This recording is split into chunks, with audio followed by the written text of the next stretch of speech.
अस्सलाम वालेकुम दोस्तों।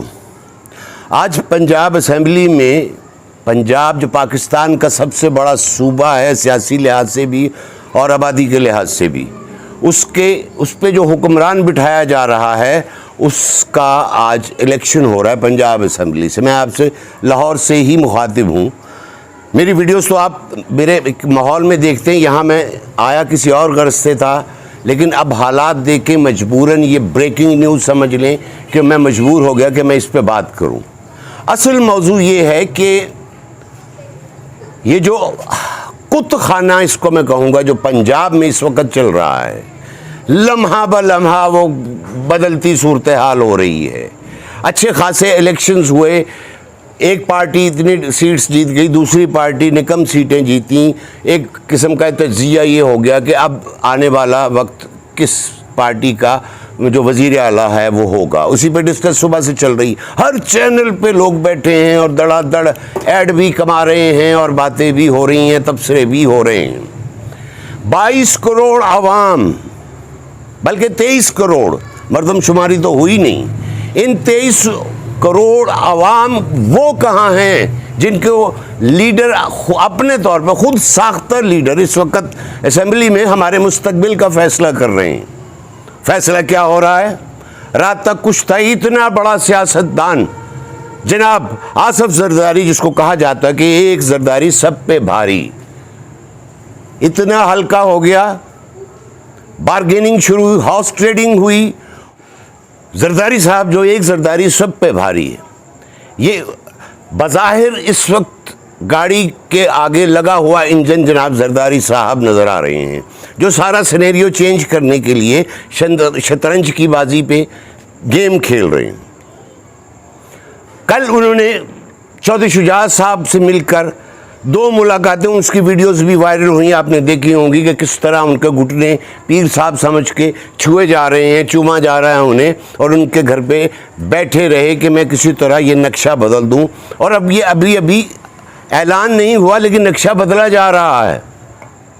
सुप्रीम कोर्ट की तरफ से कोई मैसेज आता है। अब जैन कुरैशी और दूसरे शबीर गुजर ने जो हल्फ उठाया, उसके बारे में जब सवाल उठाया गया कि ये लीगली नहीं है, ये कौमी असम्बली की नशिस्त भी रखते हैं, बहरहाल उसको भी मज़ारी साहब ने रिजेक्ट कर दिया।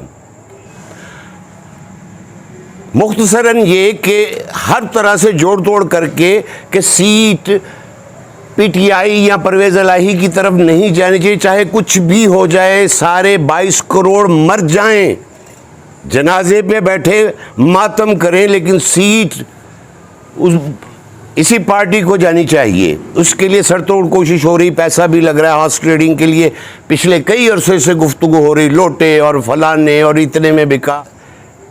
बिगड़ते हुए कहाँ से कहाँ निकलते जा रहे हैं हाथ से। पीटीआई अब स्ट्राइक की कॉल देगी, होगा ये कि वो स्ट्राइक की कॉल देगी, ये कहेंगे हम ये नहीं करेंगे। किसी भी बात पे इतनी जल्दी यकसर तब्दीली नहीं आती जिस तरह के आज सारे दिन में आ रही है अभी तक। और हाँ, तब्दीली आई ज़रूर है, पेट्रोल की कीमतों में आई है तब्दीली, आई है डॉलर की कीमतों में, महंगाई में तब्दीली फ़ौरन आई है, जिस तरह ये तब्दीली ला रहे हैं। अब पलड़ा नून लीग की तरफ भारी किया जा रहा है ताकि उनका बंदा इस पे आ जाए। सवाल फिर वही उठता है, मैं और आप कहाँ हैं? मैं सिर्फ और सिर्फ मेन फोकस मेरा इस पॉइंट पे है, जिससे मैं डिस्टर्ब हूँ। बींगे पाकिस्तानी, मुझे नदामत भी है, ज़िल्लत भी है, रुसवाई भी है।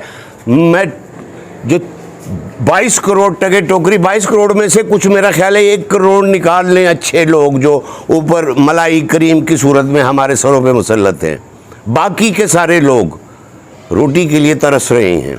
और यहाँ सियासतदान खुद ही लीडर बन के खुद ही हमारी तरफ से जंग लड़ रहे हैं एसीओ में बैठकर अच्छे माहौल में। और मैं यहाँ इस हालत में शदीद गर्मी में सिर्फ अपने दिल का गुबार निकालने के लिए आपसे बात कर रहा हूँ। जिसको तब्दीली कहा जा रहा है, वो तब्दीली की फ़िज़ा कब कायम होगी इस पाकिस्तान में?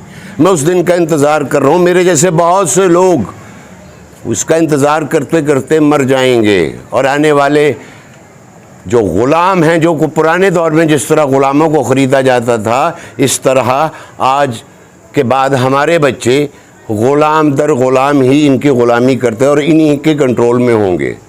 और ये हालात दिन ब दिन, और फिर मुझे पहले भी मेरी एक वीडियो पे बड़ा तबसरा किया गया था कि जी आप ऐसी बातें करते हैं कि खुदा न खास्ता श्रीलंका वाले हालात नहीं हैं। कल भी एक वीडियो वायरल हुई, इसमें वो इफ्तिखार बलोच जो जंग से हैं MNA या MPA, उस पर आवाम ने अपने जो गज़ब और गुस्से का मुजाहरा किया। सिर्फ उनके शलवार में एक नाड़ा ही बंधा हुआ था, बाकी वो नंगे थे, इतनी फेंटी खा के। अब इसी दिन का इंतज़ार है, स्ट्राइक होगी, मैं तुझे मारूंगा, तू मुझे मारेगा, और हम नुमाइंदे हैं पाकिस्तान की आवाम के, और बस वही फिर जिए जिए ये जिए, जिए जिए ये जिए, और हम लोग मर जाएं। और खुदा के वास्ते या तो उठ जाओ या फिर सो जाओ भंग पी के। मैं आप सब आवाम से, आम आदमी अपने जैसों से मुखातिब हूँ। मैं किसी पार्टी की इस वक्त नुमाइंदगी नहीं कर रहा और ना मैं करना चाहता हूँ, मुझे शर्म आती है। सब अपने मतलब को ये जंग लड़ रहे हैं, कोई भी पार्टी है। पाकिस्तान की आवाम के लिए कोई जंग नहीं लड़ रहा, और ये जहन में रखिएगा, कोई लड़ेगा भी नहीं। हाँ, अगर जो लड़ना चाहता है तो फिर खुल के लड़े, कर दे जो करना है। जो हम दबे बैठे हैं कि आने वाला वक्त ऐसा श्रीलंका, शाम, सीरिया जैसा ना हो जाए, तो फिर हो जाए, एक दिन हो जाए यार। हम लोगों को कम से कम ये तो हो जाएगा कि फांसी की सज़ा हो गई। मैं इस वक्त जिस माइंड से बैठा हूँ, हो सकता है कोई गलत बात कह जाऊँ, इससे पहले मुझे दीजिए इजाज़त, और आप गौर कीजिए, सोचिए, और कुछ आप भी कर लें। आप आम आवाम लीडरों पे इन्हिसार छोड़ दें, ये सिर्फ़ और सिर्फ अपने हैं और किसी के नहीं। अल्लाह हाफिज़।